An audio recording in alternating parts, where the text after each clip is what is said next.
You probably know the feeling. Sweaty, fast breathing, quick heart rate. That's a cortisol spike. It feels awful, and its imbalance is the cause of your anxiety. Rebalance Health's 3-part anxiety system helps address it at the root. Rebalance Health lozenges are natural and designed for optimal absorption, providing 24-hour relief. Live life fully without feeling like you're fighting for it. Get 50% off your first month with code CALM23 at rebalancehealth.com. New on Curiosity Stream. I'm James Burke. I'm going to take you on a journey through time. James Burke's visionary series returns, reimagined for our time. Now, this is all uncharted territory. The Washington Post hails Burke as one of the most intriguing minds in the Western world. The New York Times raves he careens from one great moment in history to another. Where do we want to go from here? Experience all new Connections. So what's the next connection? With monthly, annual, and bundled plans, find the one that works for you at curiositystream.com. Welcome to Pretty Lies and Alibis. Let's seek the truth and travel the long road to justice together. What you know, Alibis, happy Monday. Hope you've had a great day.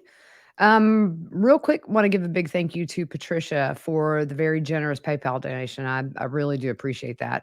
Also, music fact of the day, the song Take Me Home by Phil Collins is actually about somebody who was in a mental institution.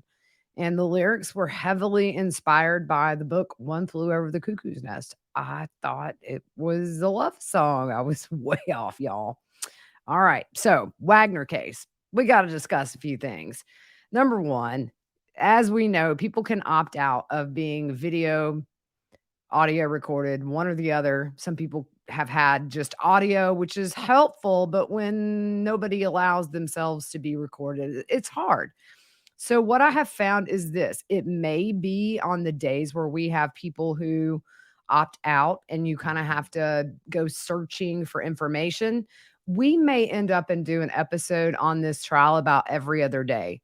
And sometimes there's just, without having screenshots to kind of make it easy to follow along with, there are times I don't know exactly what they're talking about. It's made it very difficult. I've never seen a case where the judge doesn't allow a drop of blood to be shown on screen. This is the first time in probably 10 years I've done this. So anything as far as inside the homes, we can't see. So it limits really a lot of things. I don't care to see bodies at all. Crime scene photos do show the brutality of the event and gives context. So we're going to do Friday and today's testimony. And it was pretty much this dude all day Friday, half the day today. And his name is Shane Hanshaw. He's with Ohio's Bureau of Criminal Investigations, Special Investigations Unit. He did opt into being recorded. Thank you, sir. And he was called in to help with the investigation. He knew there were multiple death scenes. He just didn't know how many. He didn't have specifics. But once he got there, they knew of at least the 3. We know that Kenneth was found later in the day. So he was assigned to scene 1, which was Chris Sr.'s house and Gary. So he arrived on scene around 12:20 p.m. and he was the primary agent for the scene. So when he got there, just basic stuff, who's been inside. We know Deputy Ball, Officer Music, who testified last week and they opted out of being recorded, were in there. So he asked everybody for fingerprints for elimination purposes to make sure that they're not, gonna have this unknown set of prints and it be an officer who was in the house. So he walked inside the trailer to get an idea of what was going on. And as soon as he walked in and saw everything, he knew it was a really complex crime scene. So he backed out and he saw multiple bullet holes near the door and through the screen door frame. So he took some blind swabs, hopefully to get some unseen DNA on the exterior of the outside door. And I really think the Wagners obviously wore gloves because there was no DNA. And speaking of DNA, just to get this out of the way, both sides stipulate that at Chris Sr.'s place where he and Gary were murdered, there was absolutely no DNA from the Wagners, any of the Wagners found at that scene, and all the DNA found were from Chris and Gary. So that was one thing too. Just otherwise, we can go through. They took this swab, they took that swab, and it would take a lot of time and it gets a little monotonous. So they had 3D scanners to use, and we'll have later on the guy who actually did that testified. But it's a documentation tool and it gives you measurements. You can tell the distance between points, and it gives you just a really nice mock up of the crime scene that you can bring into the courtroom so the jurors can actually look and see kind of a view of the entire house. There was a delay in getting that scanner. So they had got the search warrant while they were waiting on that scanner to arrive. And so they started doing a walkthrough, which is a search, but not a primary evidence search. But we're going to start with outside the house. So outside, they found where the external video camera was mounted on one of the grow houses, and it was pointing towards Chris's residence, which they thought would be great because it may have caught something that happened that night. But the Wagners knew exactly where the camera was and where the DVR was.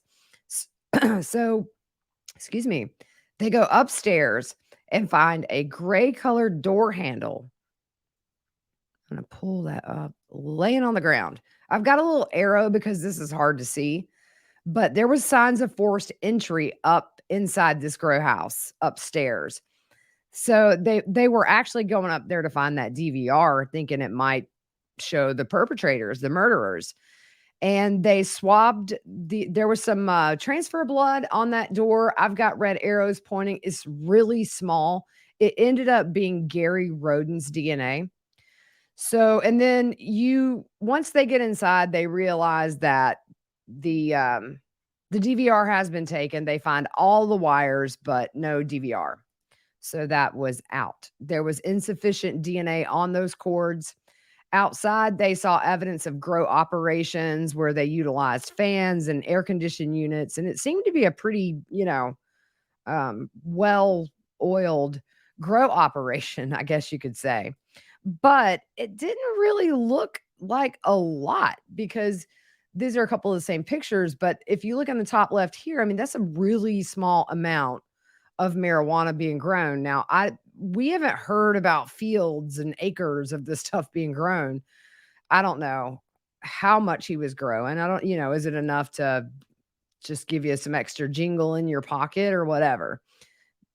But they did find a lot of money, and we'll talk about that later. But projectiles, there's a lot of them, and I'm not going to get into a ton of this stuff. What is interesting is once they got the 3D scanner, I'm going to put all these pictures on the drive. You can look at them. I'll put the link in the description. If you're on YouTube, you're seeing them.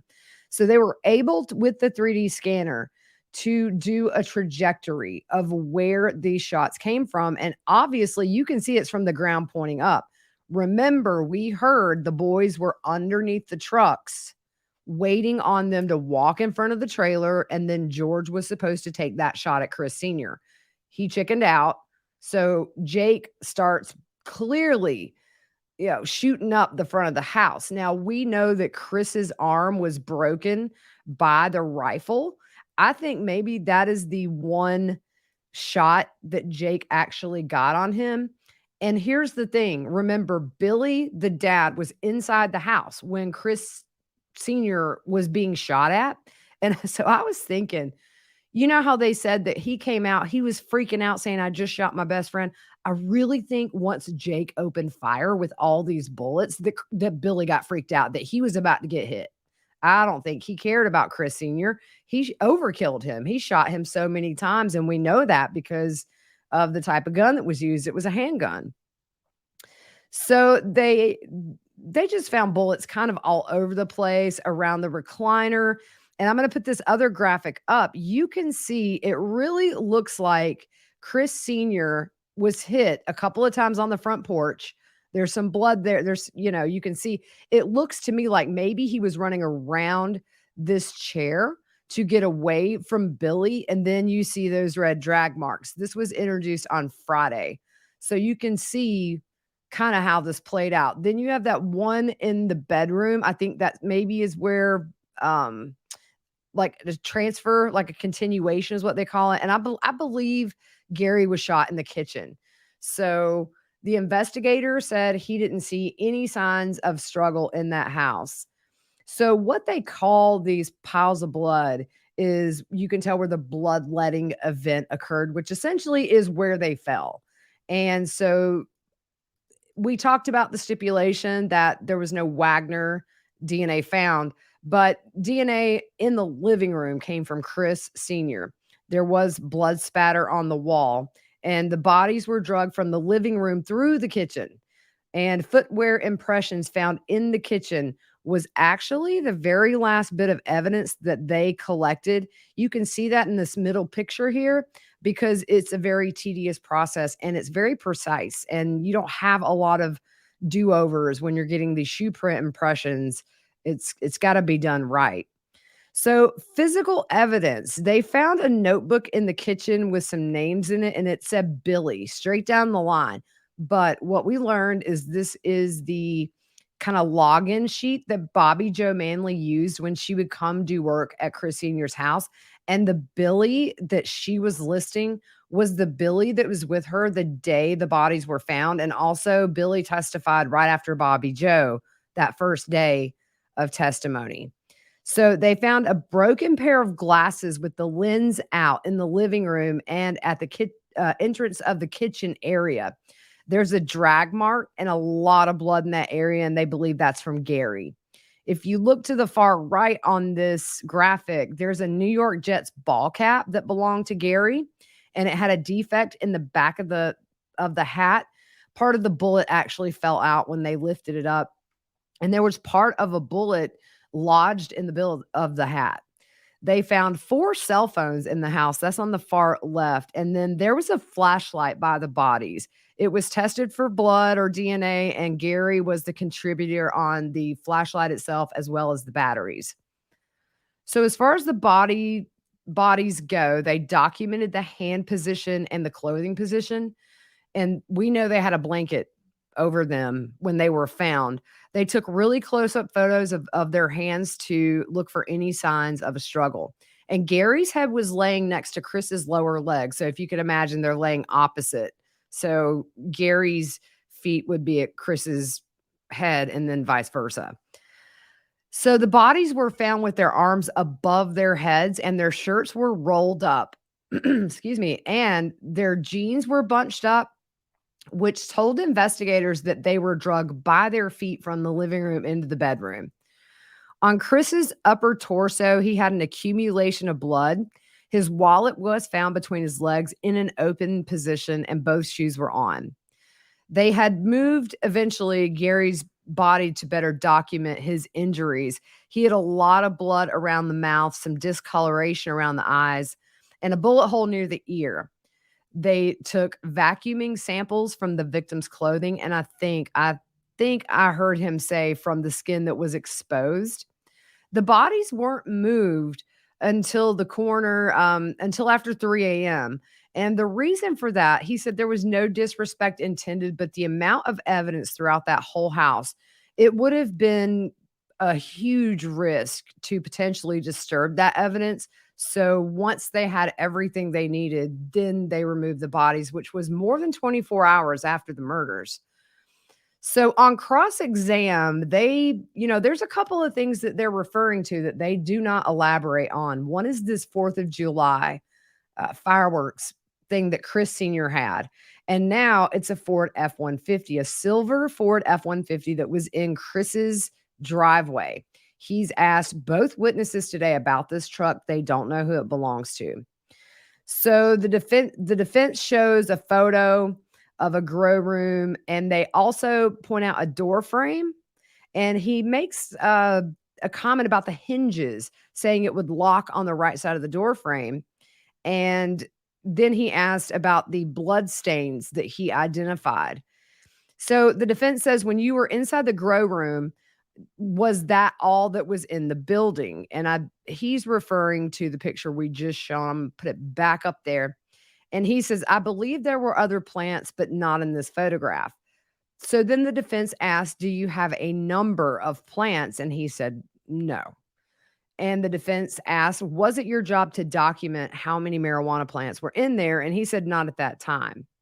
So the defense says, well, was it at any point? And he said no. So he says, you arrived after noon, a few hours after the bodies are found. Do you know how many people entered that trailer before you? And the agent said the two officers and Bobby Joe, who entered the house and found the victims as far as he knew, were the only ones who did. He was asked, when you arrived, did you do the exterior photos before you looked inside? And he said, I believe I did. Then he was asked about the Tyvek suits, kind of just the white suits that they put on to protect themselves from biological evidence as well as the crime scene. And he asked when he put it on, and he said it was before he went in the house. Then the defense attorney verified the other agent had the Tyvek suit on as well. And he was asked, was the other agent inside when you were at all times? And he said, not always. So the defense wanted to know if the other agent took photos as well. And he said, it's possible. And then he says, did you move carefully when you were in the house? Well, yeah. So when you arrived, were there any interior lights on? And he says he doesn't recall. So then he mentions the lighting conditions inside the trailer at the time of the murders. And the agent doesn't know. He said it seems like they weren't on, but he doesn't know. So they talk about the 3 a.m. removal of the bodies. Did you ever return to the trailer? And he says, no. I discussed with my supervisor that someone needed to return. And if you recall, we had not gotten underneath that residence yet. They knew there might be a bullet underneath the flooring. There were many things that needed to be done. However, we did not get the evidence. I'm sorry. They needed to get the evidence they had collected to a facility to get the processing started. And he said it was his understanding that someone would come back, but it wasn't him. He had other case obligations. So then he was asked about the lens being out of the eyeglasses, and he asked the agent if he thought that was an indication of a struggle. And he said, I didn't think so. I mean, you have to look, Gary was shot in the head with a gun. And so it's not out of the realm of possibility that the force of that knocked the lens out of the frame and messed the glasses up. So then he gets into this whole thing about gloves. What kind of gloves were you using? He says latex. Why did you choose those? Well, they were double thick, less of a possibility to transfer. And the defense says if I were wearing a cloth glove, like a jersey glove, which are work gloves, and I dipped my hand into water and touched a doorknob, what would you expect to find? And the agent's like, I don't know. And the defense says water. And the agent says, I guess. So the defense says it's the same with blood. If I dip my hands in blood and touch the doorknob, it could transfer, right? And the agent says, yes. Then he says, if I put a jersey glove on and then another, there could be DNA on the exterior of the glove from me touching it, and that could be transferred. And he says, yes. So imagine you got one glove on, you're pulling the other one on, and you've held it with your hand. I don't know where he's going with some of this stuff. So they show a diagram of biological evidence, and he said this was prepared but not to scale. And he asked, what does that mean? And he said, if a grid were laid out on paper and a measurement taken of a building, if it's not to scale on that grid, it would not give exterior dimensions or wall dimensions, but it would give a rough example of what you're documenting, but not to scale. It's not exact measurements. So the defense asked, were there exact measurements made inside? And the agent said, it depends on the 3D scanner, and I didn't do that. So then he asked, were there other measurements taken inside or outside? And the agent says, no. The defense says, you testified about the cords in the grow house. Did you find any evidence of blood on the cords? And he said, no. Did you collect the cameras you saw outside? And he said, no. The defense says there's a large safe in Chris's room. Was it open or closed? And the agent said, I believe it was closed. Then he was asked, did you ever open it? The agent says no. So the defense asked, as you stood at the doorway into the bedroom looking at the bodies, was Gary's body farthest away from the door and Chris was closest? And the agent said, yeah, it appears that Gary was dragged in first and then Chris Sr. So then the defense says the trailer was transferred into a storage facility. If you guys remember, they, hitched him up and took him to this storage facility. So the defense asks how long until it was transferred, and he says, I don't know. So then the defense shows an aerial photo, and there are so many vehicles on Chris Sr.'s property, y'all. I mean, I don't know if I can count them all. He got photos and applied he got photos of some of the vehicles that were in the vicinity of the trailer. The agent also did the fingerprint swabbing to see, and he couldn't get any. So then he was asked, if Chris Sr.'s house, you have the road that goes in front of his house, and then you have dirt roads that kind of go up into his yard. And the defense asked, did you document any tire prints in the dirt roads? The agent said he looked for tire tracks and footwear impressions and found none. So then there's a question asked about a red pickup truck. And do you see it? And he says yes. And then he asks, is there another red truck in the vicinity? And he says it's towards Frankie's house, which is right next door. And he says yes. So on redirect, the prosecution talks about where he found the eyeglasses of Gary's. Were you able to see that lens in relation to where the blood was? And you took a swab of blood. Why? The agent said accumulation of blood in that area is likely where Gary fell and laid after being shot. It was Gary's blood. And then the prosecutor said that the defense indicated a struggle, and the agent says there was no indication of a struggle. The prosecution said it appeared the chair had been pushed. There is a chair in the middle of that room, or actually it's kind of right when you walk in that front door. The agent said, I felt it had been spun around because the bullet hole that goes down underneath the trailer, to see where that bullet hole was, it was partially covered by that chair. So they know in some way that chair was moved. Whether it's Chris Sr., trying to get away from things, I don't know. But it was a downward strike on that, it was shot down. So he took swabs from the drag mark area, and in the living room, it confirmed it was Chris's. So then, was this scene held or frozen when you left at 3 a.m.? And he said, absolutely. It didn't have to be, but he wanted to make sure it was held with deputies so nobody could go in. It was actually held and guarded until those trailers were moved to the best of his knowledge, and there was no recross. So you just kind of wonder, well, what's up? I mean, the defense is, I don't know. I just can't put my finger on it. If you guys have any theories, put it in the comments, because right now I'm really confused with the angle they're working. So the next witness today, because the last witness testified all of Friday and about half of today, is Todd Fortner. And he opted in to be recorded. He's from BCI. Initially, he responded to Frankie and Hannah Gillies, and he works with that. They call it a Faro scanner. And so they asked him to go to Chris and Gary's trailer first. So at that point, he knew there were 7 victims at 3 locations. So they started dividing staff up.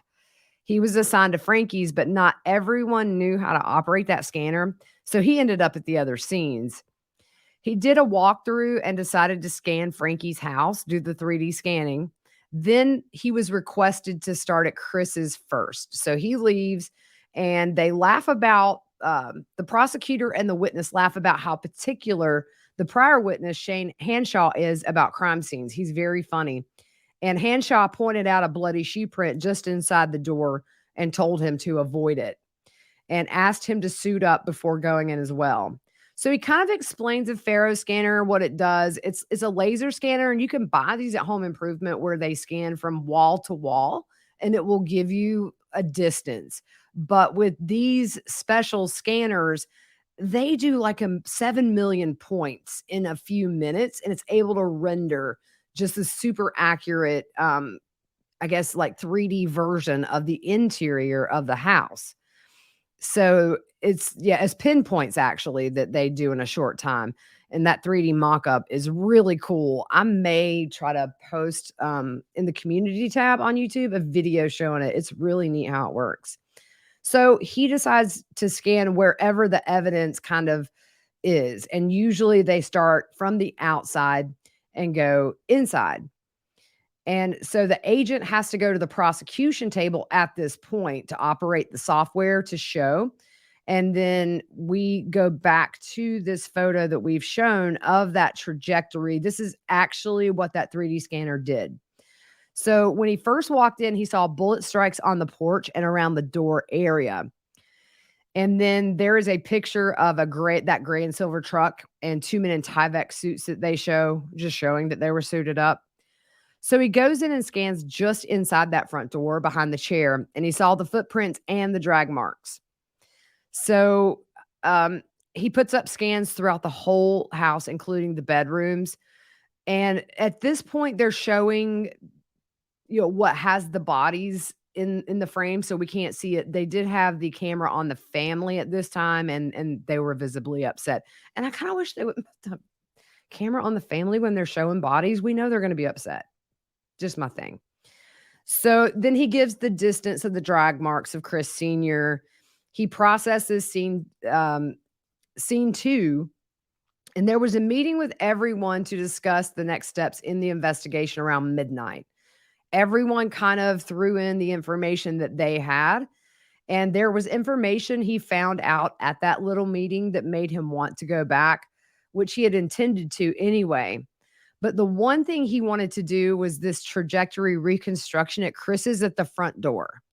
So he could tell this was a rifle round. They didn't find any casings. They have brass catchers too, which is supposed to catch the casing as it's ejected out. They came back a second time with actually a bomb sniffing dog because they can smell the gunpowder, and they found nothing. So the trajectory of the bullet that was found under the trailer was shot straight down. And the interesting thing is it had not hit Chris Sr. because the bullet had not expanded out. And when it hits soft tissue and goes through the body, it expands out. And it had not. So it was just a fired bullet that, I don't know, it just went through the floor. So they ended up and wanted to get into this safe that's in Chris Sr.'s room. Tried to get it open, couldn't do it. They had to call the fire department to get the jaws of life to get this thing open. When they opened it, a lot of stuff fell out on the floor. It was kind of full of things. I'm going to put some pictures up here. And so he helped search that safe. It had guns and ammo. There was more than $20,000 in this safe. And there was a baggie with a white substance that appeared to be drugs, and also a bag of dry rice. Now, this is just speculation on my part, but it kind of makes sense.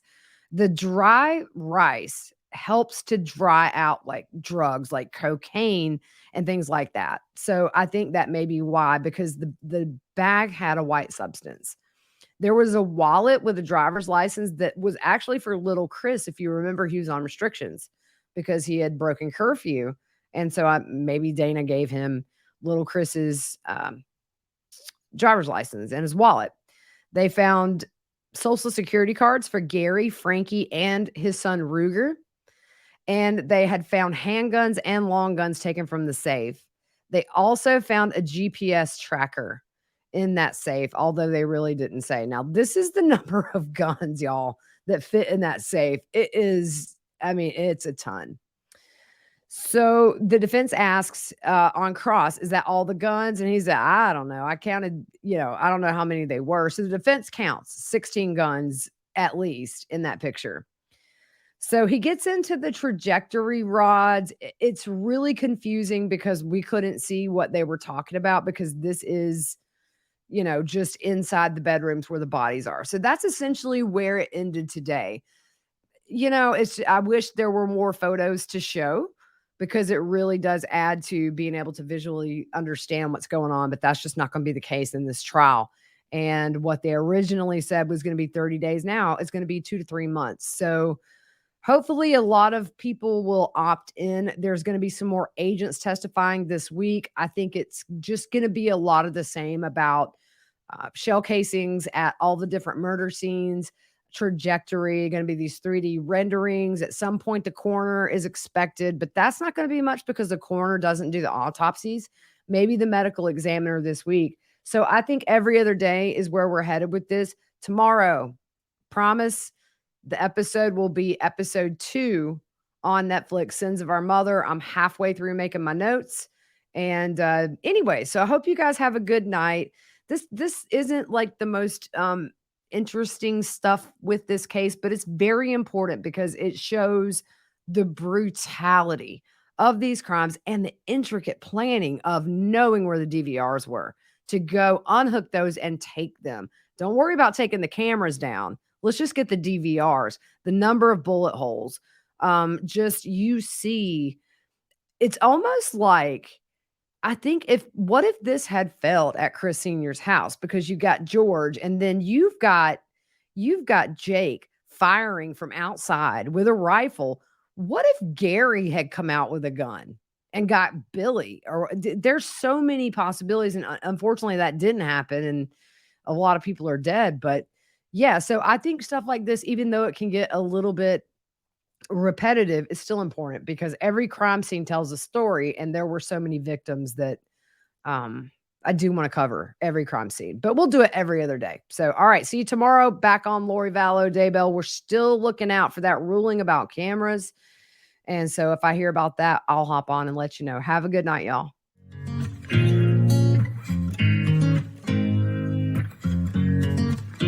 With no fees or minimums and no overdraft fees, banking with Capital One is the easiest decision in the history of decisions. Even easier than choosing to keep the Grinch away from the toy drive. Who's going to deliver the toys to the kids?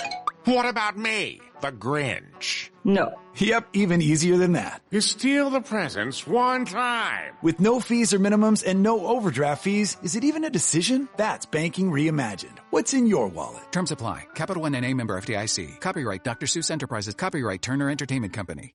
Why don't more infant formula companies use organic, grass-fed whole milk instead of skim? Why don't more infant formula companies use the latest breast milk science? Why don't more infant formula companies run their own clinical trials? Why don't more infant formula companies use more of the proteins found in breast milk? Why don't more infant formula companies have their own factories instead of outsourcing their manufacturing? We wondered the same thing. So we made ByHeart, a better formula for formula. Learn more at byheart.com.